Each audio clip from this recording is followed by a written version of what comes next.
Cardiology and cardiovascular research conference का आयोजन Dubai में किया गया, जिसमें डॉक्टर सुमेरा इमरान साबिर मुख्य तौर पर रिसर्च पेपर प्रेजेंटर और साथ ही स्पीकर के तौर पर आमंत्रित थी।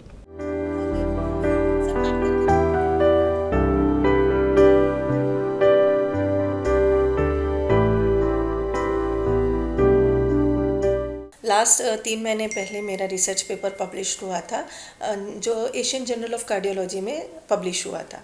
और इसका जो टॉपिक था वो था efficacy of heart failure reversal therapy programme in patient of reduce ejection fraction. यानी अगर हमारे हार्ट की कार्य क्षमता कम हो जाती है, जिसके चलते हार्ट को जो हमारी पूरी बॉडी को ब्लड सप्लाई देना होता है वो नहीं दे पाता है, जिसकी वजह से पेशेंट को बहुत सारी कॉम्प्लिकेशन को फेस करना पड़ता है। लेकिन इसके लिए फिर जो हमारा ट्रीटमेंट है, माधोबाग का जो ट्रीटमेंट है, जिसको हम हार्ट फेलियर रिवर्सल थेरेपी बोलते हैं, ये थेरेपी से हमने पेशेंट को ट्रीट किया है।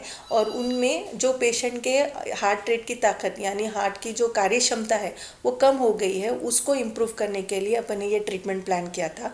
और ये रिसर्च पेपर में मैंने ये प्रेजेंट किया था कि हम ऐसे पेशेंट जिनका इजेक्शन फ्रैक्शन कम हो गया है, ऐसे पेशेंट को अगर हम ट्रीट करते हैं तो उनका इजेक्शन फ्रैक्शन इम्प्रूव होता है with the help of Ayurveda.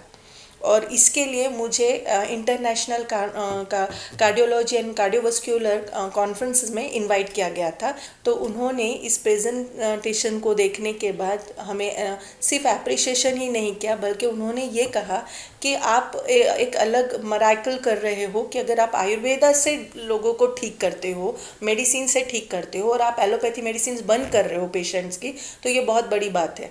तो इसके लिए उन्होंने मुझे अप्रिशिएट किया और अवार्ड भी मुझे उससे मिला है। तो ये सब मेरे आप लोगों की सारी दुआएं कामनाएं से और बाकी ये सारी मेरे पेशेंट्स की मेहनत की वजह से हुआ है। तो मैं उन सबको थैंक यू बोलना चाहूँगी।